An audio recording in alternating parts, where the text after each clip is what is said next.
Vamos a escuchar música. El conferenciante de hoy, Jorge Jordana, muchos lo conocéis porque ya nos ha dado 2 conferencias, es socio de la UMED.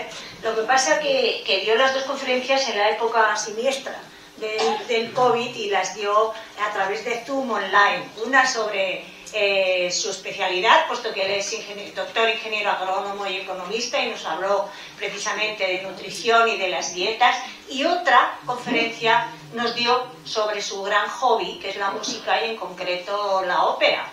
Nos desarrolló todos los matices que puede tener la ópera, los tipos de ópera, o sea que ya sabemos un montón de cosas sobre la teoría de la ópera. Y hoy viene la parte bonita, la práctica. Yo creo que Jorge lo que va a querer es emocionarnos a través de la música que vamos a escuchar. Entonces ya sin más le paso la palabra a Jorge Jordana y lo recibimos como es habitual con nuestro aplauso. Se agradece el reconocimiento, pero lo dais después, porque a lo mejor no os gusta. No hay que tener miedo a la ópera. La ópera en general, una ópera entera, es insoportable. Y ahora lo adelanto yo. Hay muy pocas óperas que realmente sean buenas desde la primera nota hasta la última. Yo a veces he tenido que contarlas y nunca pasó de 10. Bueno, luego hay otras óperas que se escuchan, pues se soportan entre comillas. Algunas, la mayoría, se han olvidado en el tiempo y otras se recuerdan solo por un aria. Un aria. Es decir, una canción dentro de la composición de la ópera que resulta que es extraordinaria. Por ejemplo, hay una ópera de Puccini que se llama Gianni Schicchi. ¿Alguno la conoce? Pues hay una canción que se llama Mi papaito querido o Mi babino caro, que si yo la cantara la conocerían todos. Es una ópera que se conoce por esa aria. Pues hay varias de esas. Hoy les he cogido el título de mi presentación de una película de Houston que se llamaba Un paseo entre el amor y la muerte. Porque realmente de las 200 óperas que se siguen representando más asiduamente en el mundo, en internet hay una base de datos que se llama Ópera Base, que la podéis tratar y veis cuántas veces se reproduce una ópera en un año y en dónde. Pues de las 200 mejores, en 180 el protagonista muere. Lo cual realmente, pues hay mucha gente que se ríe de la ópera diciendo, bueno, es que se muere hasta el apuntador. Pues hombre, en muchos casos, como veis, sí. ¿Por qué? Pues por un tema muy sencillo. Lo que pretende la ópera es emocionar.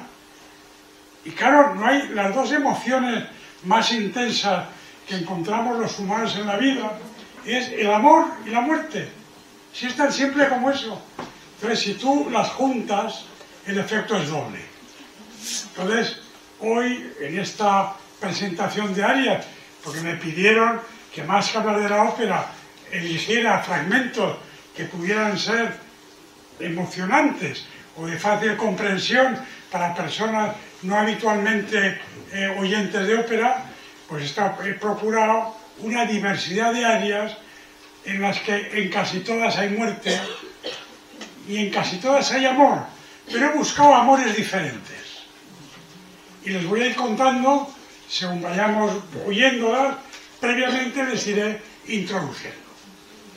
La primera que vamos a escuchar, cuando la escuchen, todos la van a recordar, pero no como ópera, sino como un fragmento musical, porque tuvo tanto éxito la última escena de la ópera, que es la que les voy a poner, que el autor, Massenet, no tuvo más remedio que pasarla al violín, y se conoce con el nombre de Meditación. La Meditación de Massenet, que lo conocerán muchos, lo reconocerán cuando lo oigan. Es la parte final de una ópera que es insoportable. La ópera Thais es infumable. Son 3 actos y vamos a escuchar los 10 minutos finales, los 6 minutos finales. trata de la vida de Santa Thais, que existe, o existió en el Santoral. Era una cortesana que vivía en Alejandría, dedicándose a su noble oficio, y había un eremita en el desierto egipcio llamado Atanael, que se empeñó en convertirla. Ahora era un reto para él. Si la cortesana más guay de Alejandría lograba convertirla al cristianismo, pues estupendo.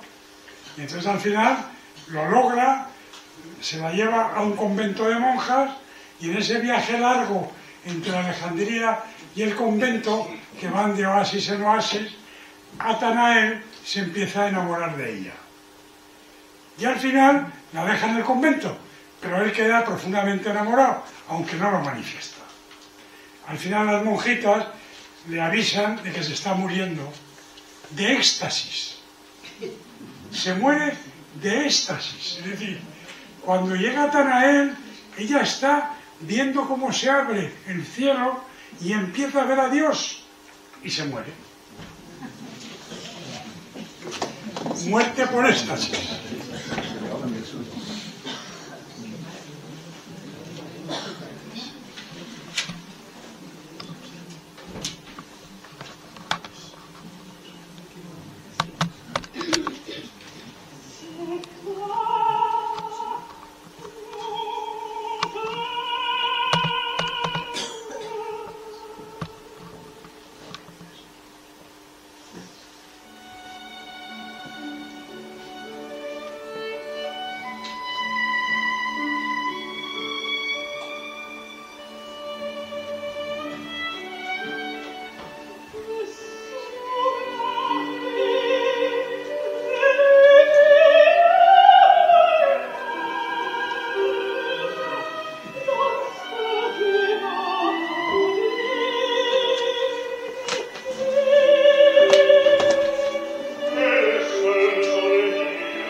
espectacular, ¿no? Es espectacular. La cantante se llama René Fleming, es una cantante que todavía canta. Perdón.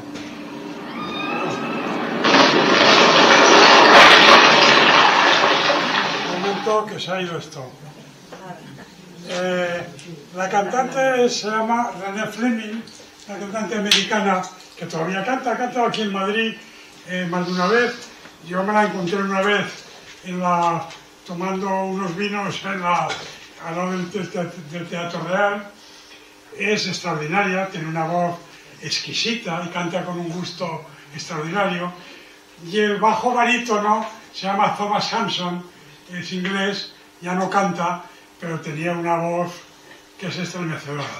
A mí este final, sinceramente, me pone los pelos de punta. Yo, cada vez que lo oigo, es inútil.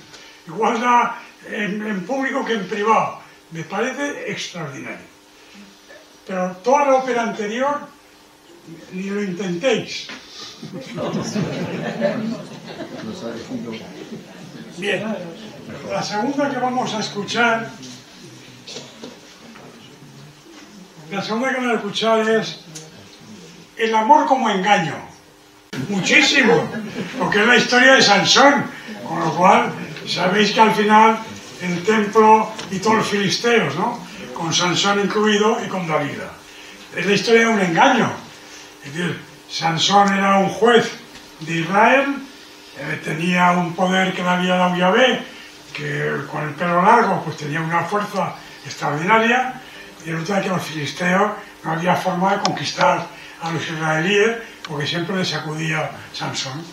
Y entonces dice, bueno, vamos a coger a la tía más guapa de los filisteos, que era Dalila, vamos a ver que enamore a Sansón y cuando se le haya trincado, que le saque el secreto. Cosa que lo hace. Y lo hace mediante una canción, que además es una canción hermosísima. La que canta es una voz de mecho soprano. Es decir, no es de las agudas, sino las voces medias. Es Áñez Balsa, es una cantante que estuvo en los años 90, de origen griego, y me parece que canta con Plácido Domingo.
Saviez-vous que les problèmes urinaires liés à la prostate ne sont pas causés par la prostate elle-même? Bueno, ya habéis visto que al final lo logra, ¿no? Que al final lo logra. Es decir, justo después de esto ya viene la escena en que le cuenta su secreto y la ópera ya acaba. Es por lo tanto una canción de amor engañoso el que hace que Sansón exprese su amor por Dalila. La canción es muy bonita. Yo, claro, he buscado una versión que tuviera subtítulos. Ángel Barça no es la mejor Melchor. Hay algunas que las buscáis en YouTube y encontraréis mucho mejores. Esta aria bien cantada es extraordinaria, mejor que la que habéis oído. Plácido Domingo es un animal escénico, es un grandísimo intérprete. No solo tiene buena voz, sino que es que además convence. Entonces, ahí se veía que se estaba arrebatando por Dalila y lo demostraba con su forma de ser. La tertulia que voy a poner es de una ópera del cantista.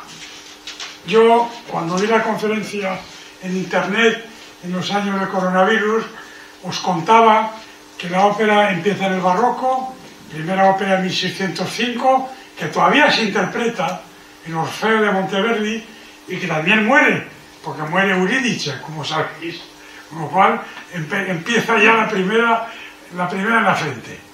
Después el barroco no suele entrar en muerte porque como los que pagaban eran o los arzobispos o los reyes, pues pagaban para cantar las excelencias de los santos o de los reyes, con lo cual había poca emoción. Y luego entramos ya en el romanticismo. En el romanticismo hay varios periodos. El primero fue el belcantismo. En el barroco muchas de las óperas se componían para la voz de los cantantes. Es decir, el cantante era el que llevaba la sartén y el mango, y los compositores componían para que se resaltara mejor la voz de los cantantes. Yo recuerdo haber escuchado arias barrocas, de óperas barrocas, que duraban casi media hora cantando la soprano. Lo importante era el cantante.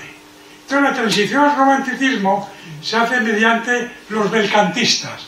Ya cogen los temas del romanticismo de la época, típica de la literatura, pero todavía no abandonan las voces. Entonces los belcantistas escriben las óperas con muchas arias para esplendor de los cantantes. Bellini, Donizetti y Rossini son los tres característicos compositores de esta época belcantista. Pero no voy a poner un aria de gloria de una soprano, pero sí de una ópera que se llama Lucia de Lammermoor, que es muy conocida por la parte de soprano, porque tiene arias que son imposibles. María Callas decía que el aria más difícil para cantar una soprano se encontraba en Lucia de Lammermoor. Yo no os la voy a poner porque es muy larga, y aunque también el aria va de muertes, he preferido poneros el ejemplo de la muerte por suicidio. Es un culebrón. Lucía es un culebrón.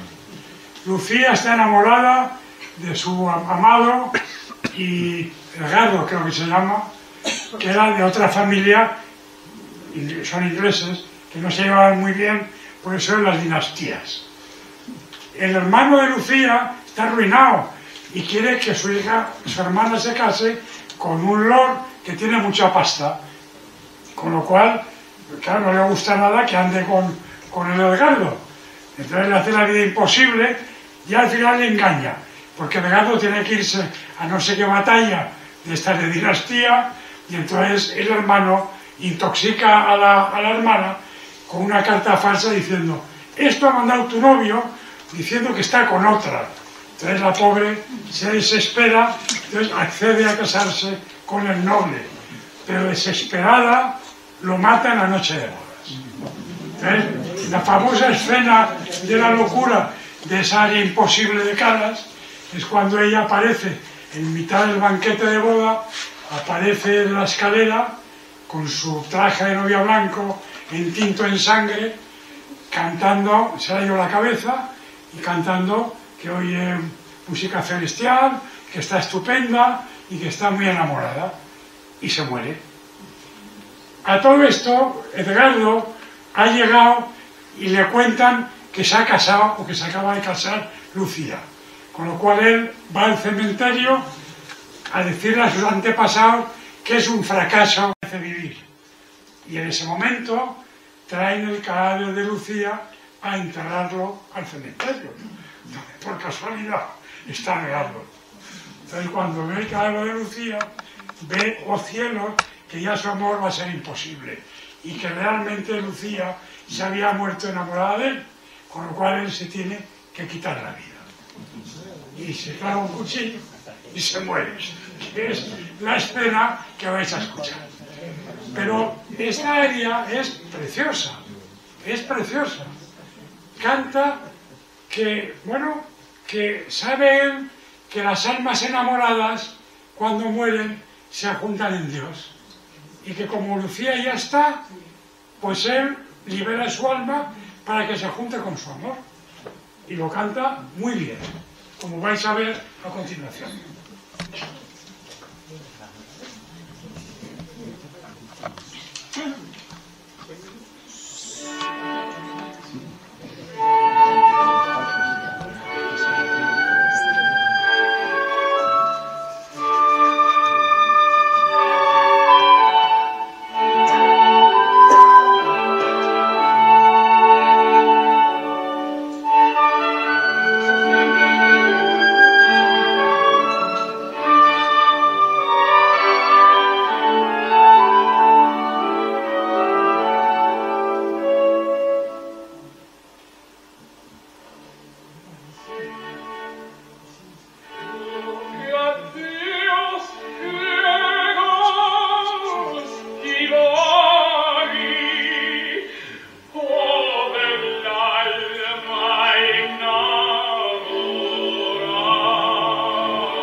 que cantaba era Alfredo Kraus. Alfredo Kraus era un tenor español, canario, ya muerto, una de las mejores voces del siglo XX, a la altura de los mejores, de Pavarotti, de Plácido y de quien queráis. Lo que pasa es que era un hombre que era lo que se llama un tenor, no era un tenor dramático ni un tenor espinto. Plácido Domingo tiene una voz muy grave, es decir, es un tenor con muchos graves, por eso al final acabó cantando de barítono, ¿no? Pavarotti era lo que se llamaba un tenor espinto, es decir, podía dominar zona ligera y zona dramática, pero menos dramático que Plácido. Y Kraus era un tenor ligero.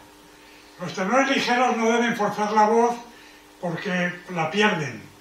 Entonces, Kraus siempre la cuidó mucho, nunca pasó de cantar 30 óperas, que son las que le iban para la tesitura de su voz. Era un gran actor y era extraordinario, es decir, vuelvo a decir, uno de los mejores tenores que yo he escuchado y que ha habido en el siglo XX. Habéis visto que el drama es típico, se ha muerto su mujer y él no puede, su amada, y no puede vivir sin ella y se mata, ¿no? Vale. Ahora vamos a escuchar una ópera clásica, posiblemente la más conocida de todas las óperas, que es Traviata. Traviata, cuando la gente a mí me dice que Traviata es una ópera romántica, yo siempre les digo que es una ópera verista, y me explico por qué. Después de los belcantistas vinieron los románticos, ya hemos escuchado ya a dos, a Massenet y a Saint-Saëns, es decir, románticos que cogen literatura romántica, el Werther tal, y le ponen música.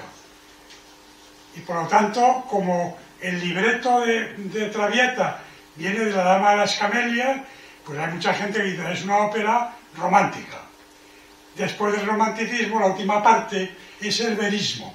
Es decir, fue una respuesta, oye, menos pasiones literarias y mete más la vida. Entonces las óperas veristas, teóricamente lo que buscaban era coger a gente normal y ver las pasiones que tenían y ponerles música. Para mí Traviata es una ópera verista porque es la venganza que hace Verdi contra la burguesía. Verdi se casa de joven con Strozzi, con Margarita Strozzi, que era la hija del que le ayudó en sus comienzos en el pueblo de Busseto, que fue donde él empezó su carrera musical. Tuvo 2 hijos y hubo una epidemia de cólera en Italia, no sé qué año, y en 2 años se murió su mujer y sus 2 hijos. Y él se quedó absolutamente destrozado. Bueno, tan destrozado que dejó de componer. Y le empezó a ayudar una soprano, que nunca fue un número 1 en Italia de la época, pero que estaba enamorada de Verdi, y que la atendió, lo acogió, se fue a vivir con él, le ayudó a que se remontara, y fue su musa, que se llamaba Giuseppina Streppone, con la que finalmente se casó mucho más tarde.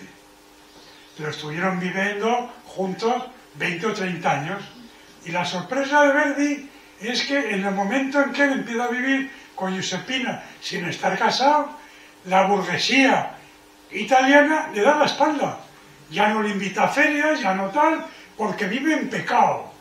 Y claro, y él dice, hombre, joder, burgueses, si los pecadores sois vosotros, que sois unos hipócritas, si yo no engaño, yo vivo con esta mujer porque estoy enamorado, y ella de mí, ¿dónde está el engaño? En cambio vosotros todos tenéis amantes, pero eso lo ocultáis, ¿no?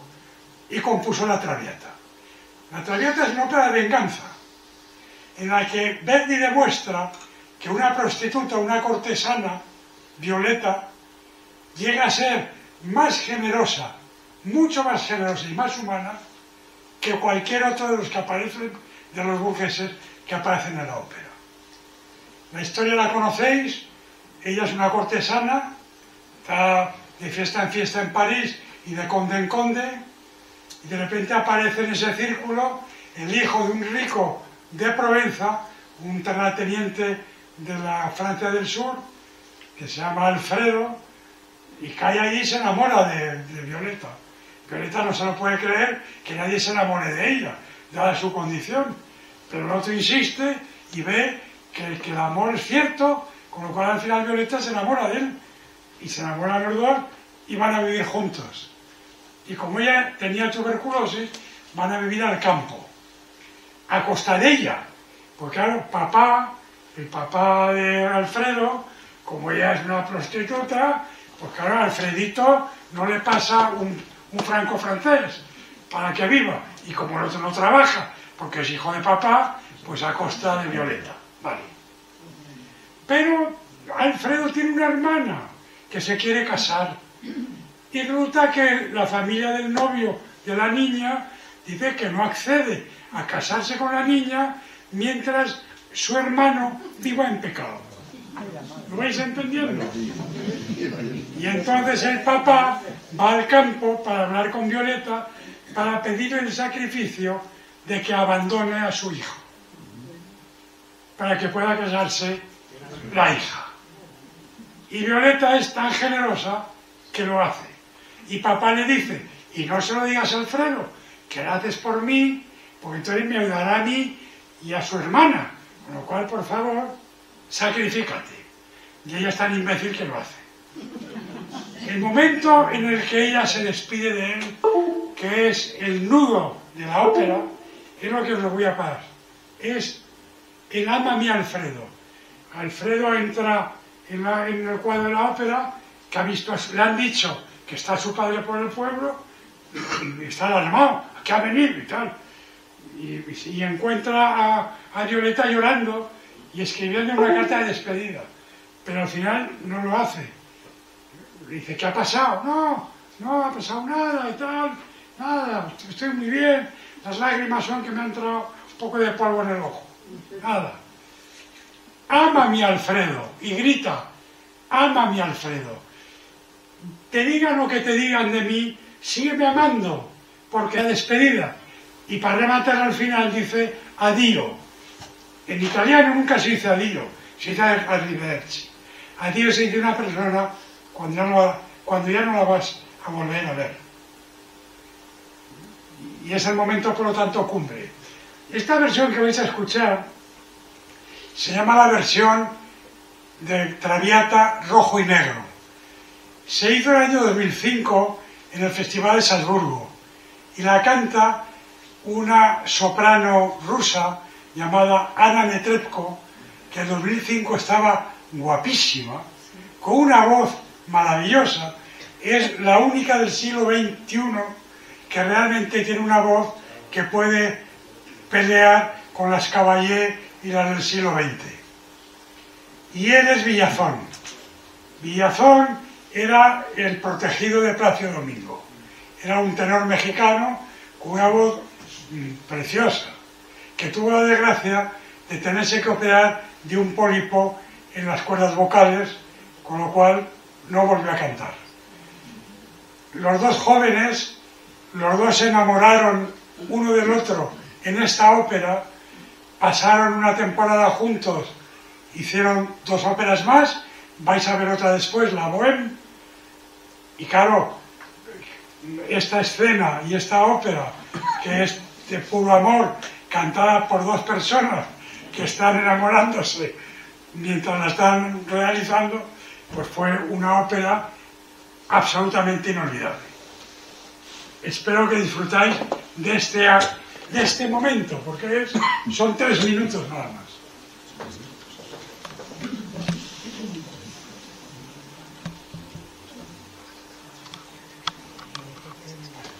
Che fai? Scrivevi? Col turbamento? A chi scrivevi? Fammi per favore. Mi perdona, sono io preoccupato. Non c'è mio male. Lo vedeste? Ah no, se me l'ho scritto mi lasciava. Per ora attendo, tanto.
visto el grito.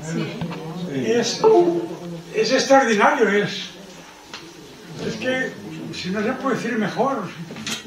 Toda la pasión del hombre está en esa exclamación, en ese grito, en ese...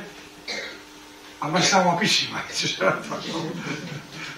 Se llama en rojo y negro porque ya toda la ópera va de rojo, excepto el último acto que va de negro también, y él va siempre de negro en toda la ópera. Bien, vamos a cambiar radicalmente. Hay que hacer momentos de calma. Y os tenía que poner algo de Wagner. Lo lamento, porque Wagner es el compositor más difícil de entender. Pero tiene un área, posiblemente la única área de toda su composición, que se llama Muerte de Amor. Entonces era obvia que la teníais que escuchar.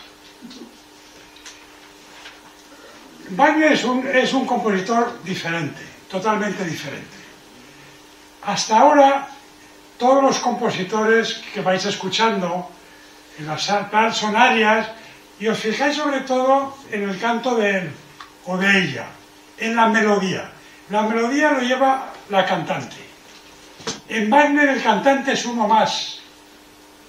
Y como hay 180 músicos en la orquesta, pues no es el más importante. Lo importante de Wagner es la música, la atmósfera sonora que va creando en todas sus óperas. Es tan sofisticada, y las personas que con años vamos entrando en Wagner podemos comprender la música que va tocando, que tú oyes un fragmento de una ópera, la parte musical, y sabes en qué momento de la ópera está sucediendo, porque te lo está contando con la música, sin oír al cantante. Lo importante es, vuelvo a decir, el escenario sonoro. En este caso, Tristán e Isolda es un cuento medieval. Tristán es un caballero de Bretaña que está al servicio del rey de Cornualles, ha conquistado a Irlanda y en tributo ha mandado a Tristán, que es su caballero, el rey, que se llama Mark, que traiga a la hija del rey de Irlanda porque quiere casarse con él. Previamente, Tristán es el que ha matado al papá, al rey, lógicamente, porque es el jefe del ejército de Mark, con lo cual ella lo odia. Entonces, en el barco que le lleva de Irlanda a Cornualles, ella quiere matarlo.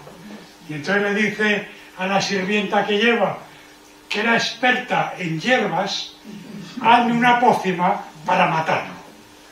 Y claro, ella, ante semejante violencia, le hace un filtro de amor. Entonces le da el filtro, entonces ella se lo pasa a Tristán, Tristán se bebe la mitad, ella le quita la copa y se bebe la otra mitad. Y automáticamente quedan hechizados. El amor que cuenta Tristán es el amor de Platón.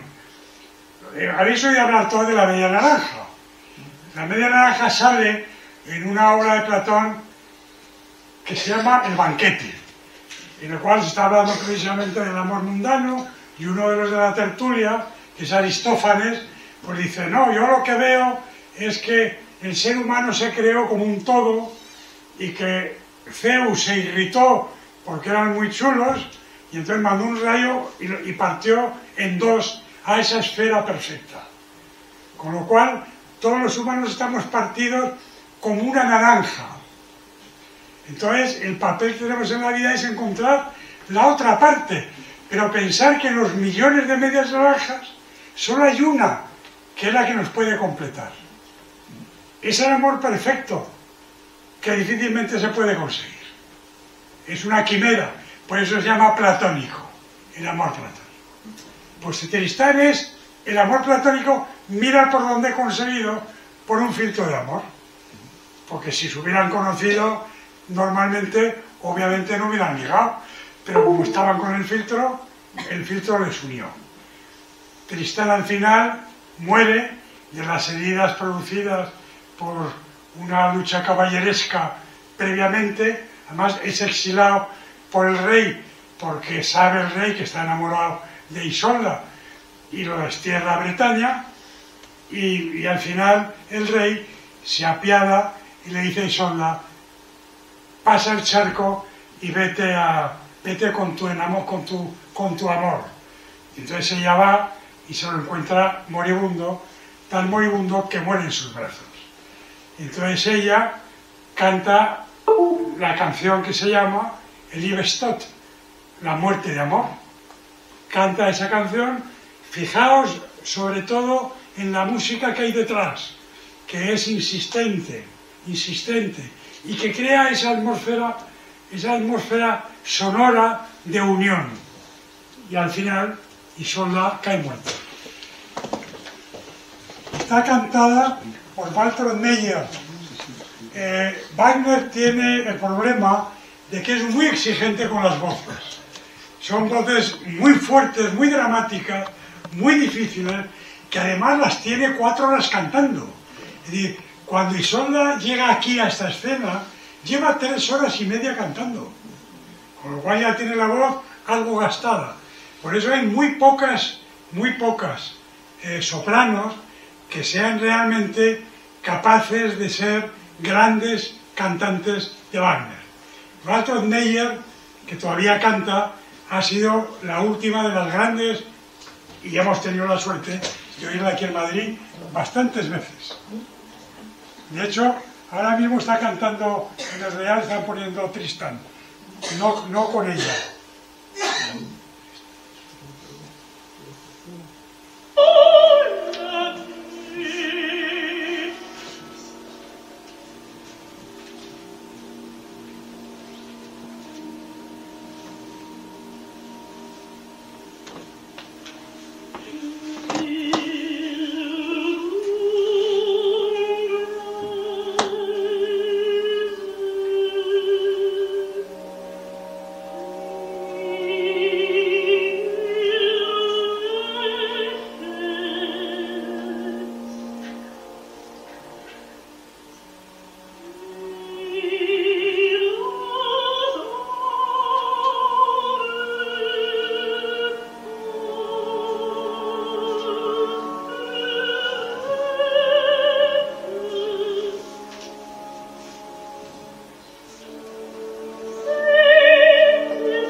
muy diferente, ¿no? Habéis visto que es muy diferente.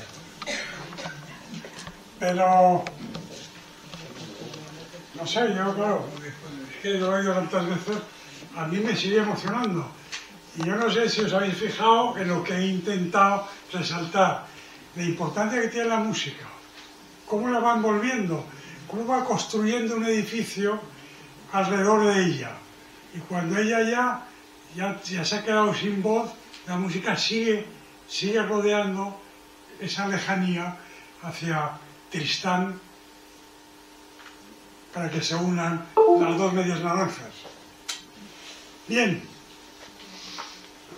el siguiente ejemplo que les voy a poner es el tradicional. Dos personas se conocen, se enamoran y al final una está mal de salud y se muere. Ya está. Que es un hecho bastante normal, ¿no? Pero dramático, sin duda. Y cuando hay amor, pues lógicamente transmite muchas emociones. Es la ópera Bohème de Puccini, la Bohème. Y como Puccini es un verista, lo que cuenta es un tema de la vida normal. En París, unos estudiantes que no tienen un franco, que viven en una guardilla, que hay que ver cómo son las mansardas de París, un frío además en aquella época que ni te cuento, y que conocen un día a una modistilla que vive al lado, y uno de ellos se enamora, y bueno, Mimi, se llama Mimi, y él se llama Rodolfo, era poeta, pero vive con un músico, un pintor, bueno, 4 amigos. Hay uno de ellos que está liado con uno de la calle, que se llama Musetta, y que también está muy enamorado, pero también se distancia. No, pero va pasando, y al final, la pobre Mimi, igual que Violeta, pues tiene tuberculosis.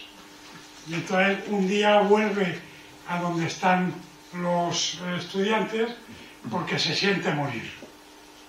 Y entonces lo atienden en la cama, Rodolfo, que siempre está enamorado de ella, Mimi, tal, ¿qué te pasa? Pues que no sé qué, voy a llamar al médico. Bueno, y al final se muere. Y esto es lo que vais a escuchar ahora. Está nuevamente, es una visión, es en cine, es una visión en cine de Trepco con Villazón, los mismos de La Traviata, con lo cual transmiten la misma pasión que en La Traviata, porque seguían viviendo su luna de miel.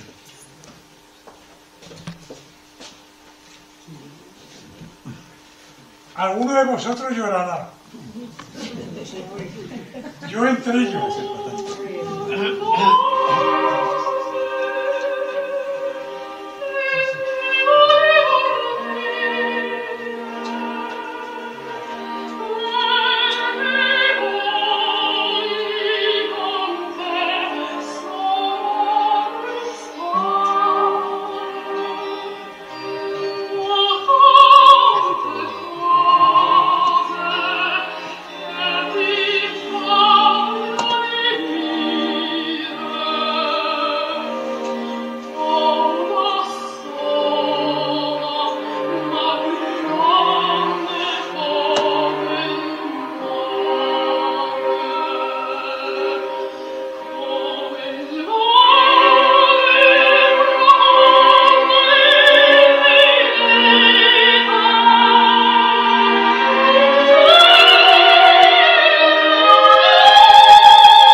Vuol dire quell'andare e venire, quel guardarmi così. Coraggio.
Patético, ¿no?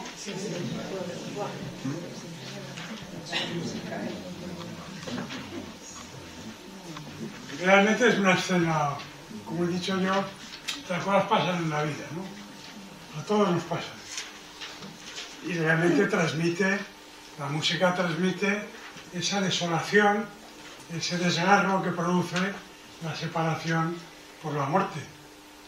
Y por lo tanto es una emoción y por eso está en la ópera. El siguiente fragmento, nos va a dar tiempo a escuchar todo. No, quedan más. Nos da tiempo. Es una ópera muy cortita, dura 1:30. También es verista. Es de un autor que prácticamente solo hizo esta ópera, hizo más, pero ninguna triunfó. Se llama Caballería Rusticana. Es muy bonita, es decir, yo de las óperas que yo recomendaría porque desde la primera nota hasta la última se ve bien, se ve con agrado y además hay una versión para cine, que es la que vais a ver, que la hizo Cefirelli. Cefirelli fue el que montaba Era el coreógrafo de las películas de Visconti. Cuando se murió Visconti, pues en Venecia, en el Gattopardo, pues Sefirelli se dedicó a la ópera y a hacer cine de ópera. Y tiene 3 o 4 películas, todas muy buenas, porque tiene una Traviata, tiene una Tosca y tiene Caballería. Caballería es el amor burgués, es la estupidez, lo habitual. Es decir, no hay amor, hay honor, eso que se dice en la sociedad. No, yo me tengo que pelear porque este se está acostando con mi mujer, punto. No hay amor, hay sexo y bueno, y infidelidades, pero la pasión que cuenta es una pasión burguesa. El tema es muy sencillo. En un pueblo pequeño de Sicilia vive el tabernero, que se llama Turidu, que vive con su madre, la mamma, que tanta importancia tiene en las familias italianas, y vive ajuntado con una mujer del pueblo que se llama Santuccia, a la cual le prometió matrimonio, pero que no cumple. En el pueblo vive un arriero que se llama Alfio, que está casado con Lola, que es la guapa del pueblo. Y como el arriero pues tiene que ir con las mulas a hacer viajes, cuando se entera el Turidu que se da de viaje, pues va a casa de la Lola a pasar la noche con la Lola. Y claro, la Santucha está hasta la boina de que ya solo falta que ella, que es la pecadora del pueblo, que no le deja ni entrar en la iglesia, resulta que su pareja se dedique a ponerle los cuernos, ya el colmo. Y entonces canta. Cuando vuelve el arriero del pueblo le dice, pues el Turidu se está beneficiando de tu mujer. Y claro, el otro, está ahí pues muy legal, ¿no? Desde el momento de la escena, Turidu le invita a una copa de vino, porque son las fiestas. Toda la ópera transcurre en el día de fiesta, en un día. Le invita a tomar una copa de su vino y él tira el vino y dice, yo no bebo tu vino porque es un vino del demonio. Entonces el otro se siente ofendido y le tiene que retar. Retar a navajazos, claro, a un vuelo. Se despide de su madre, adiós a la mamá, nuevamente adiós como en Traviata, y ya está. Y Alfio lo liquida. Y ya está. Pero es una escena que, a pesar de que no, hay muerte, la única pasión es el amor filial, la despedida del hijo a su madre, que le dice, igual que cuando me fui de crío de tus faldas, porque fui a hacer la mili, pues ahora me voy y no sé si volveré. Bendíceme y cuida por favor de Santucha, ya que yo no lo he hecho.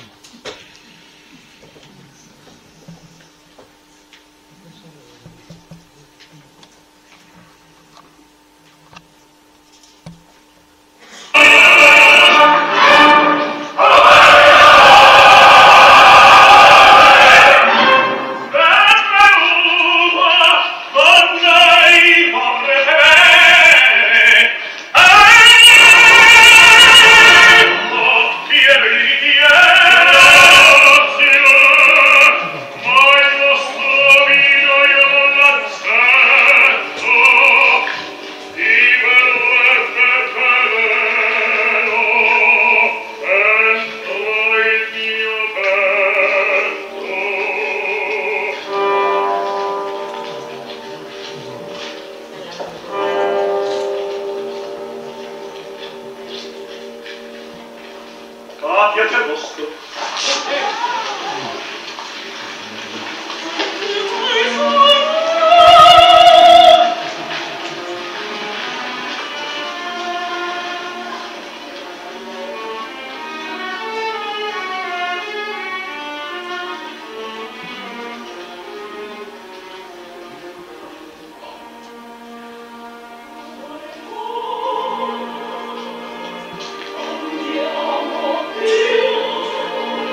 ópera realmente es la muerte lo que se transmite y el amor a la madre, pero no hay pasión, no hay otro amor que ese, ¿no?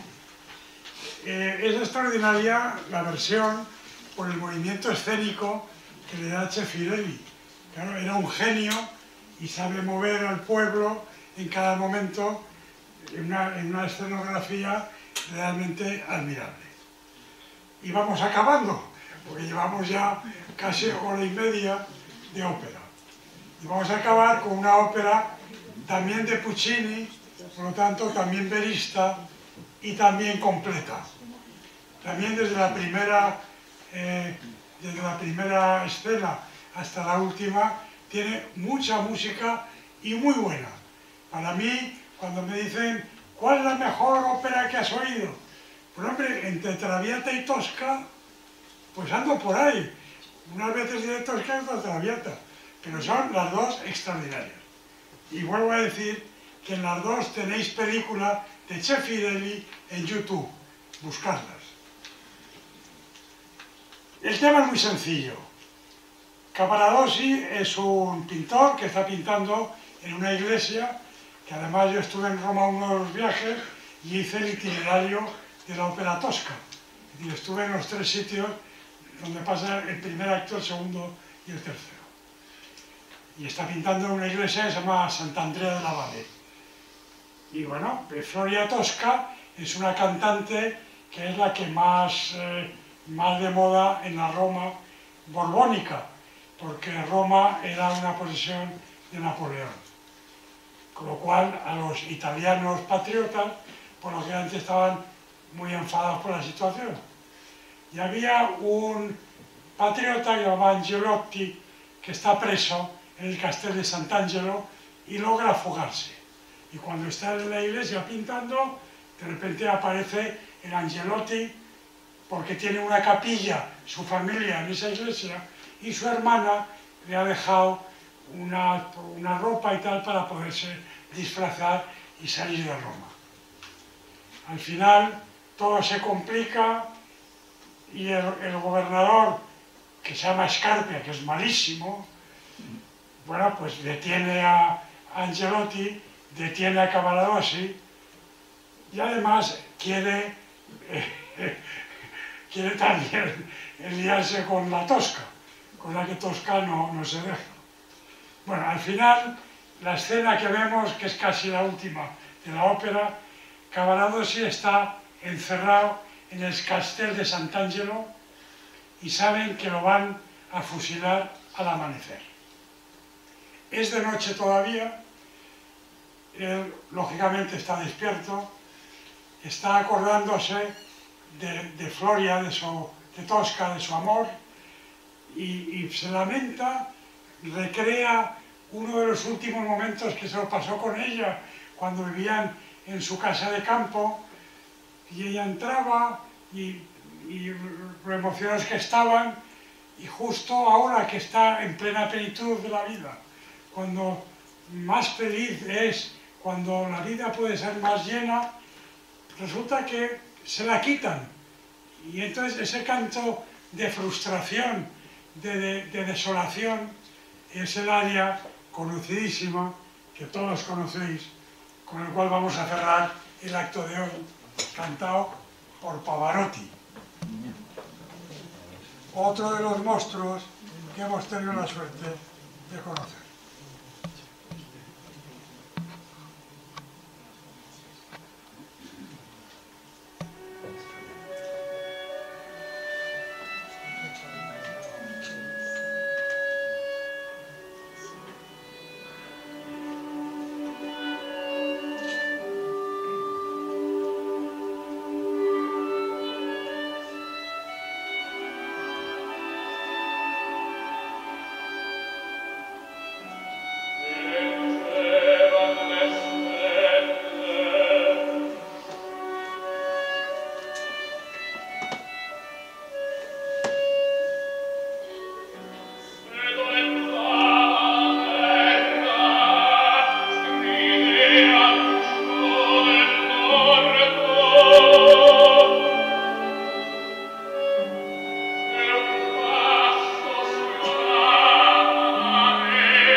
Pues deciros simplemente que esta ópera la compuso Puccini para la voz del tenor Fleta, del español Miguel Fleta, y que fue el que estrenó esta ópera y el primero que cantó esta aria que es tan conocida. Bueno, espero haber cumplido mis expectativas de que hayáis visto que en la ópera no hay que tenerle mucho miedo, que hay partes de ellas que son absolutamente maravillosas, simplemente hace falta buscarlas. Muchas gracias.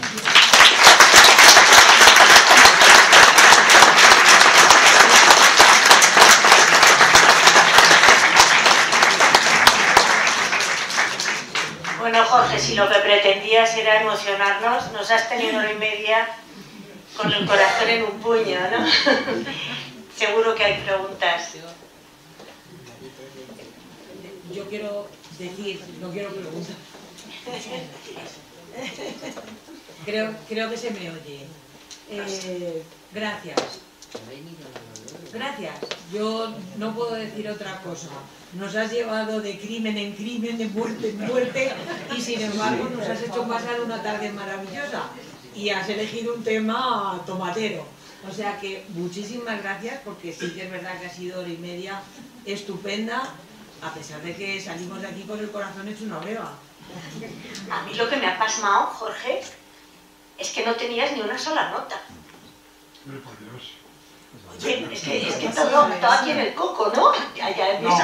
Pensar que cuando te gusta una cosa desde pequeñito y te haces mayor, todas estas óperas las habré visto yo, no os engaño, centenares de veces. Pero centenares de veces. Además por unos y por otros, y con una versión y la otra, y con un cantante, y en directo. Yo tuve la suerte de formar parte de la Asociación de Amigos de la Ópera de Madrid. Cuando yo empecé no había ópera en Madrid. Con los fondos que poníamos los socios contratábamos compañías del este de Europa, que todavía no se había caído el muro, y en la zarzuela, alquilábamos la zarzuela y hacíamos 4 o 5 sesiones de ópera, bueno, sota caballo rey, porque no podíamos hacer más de 3 cada temporada. El tema fue increscendo, y cuando entró el PSOE el año 82, con María Maraval, que era el ministro de Cultura y Educación y Ciencia, y el otro, y Javier Solana,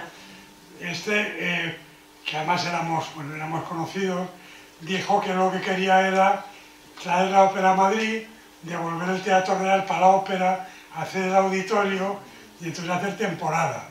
Y nosotros, la asociación, lógicamente, seguimos aportando nuestros fondos para ayudar al principio a empezar a tener una temporada de ópera en Madrid.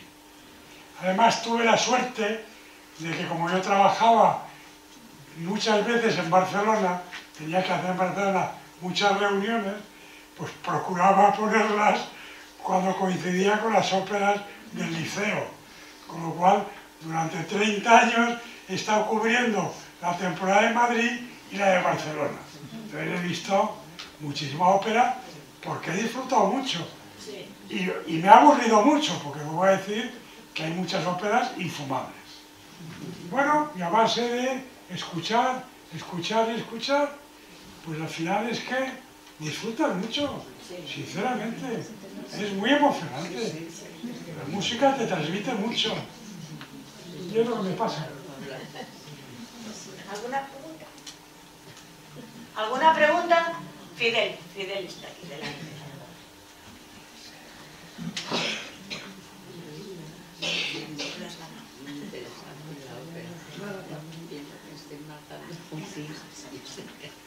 Nada, Jorge, agradecerte también la tarde. Creo que es una manifestación. Bueno, primero que has hecho una selección, yo creo que muy bien hecha, a pesar del tema.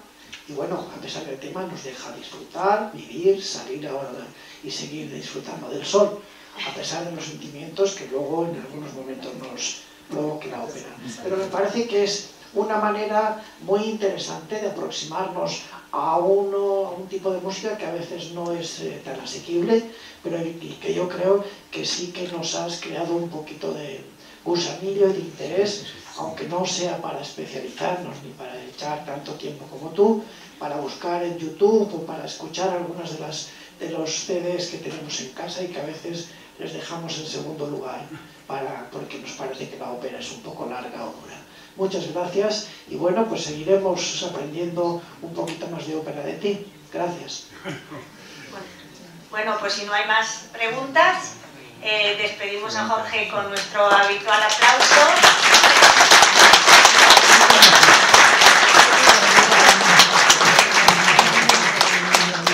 Muy bien.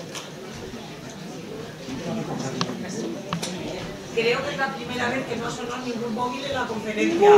Creo. Y sin decirlo.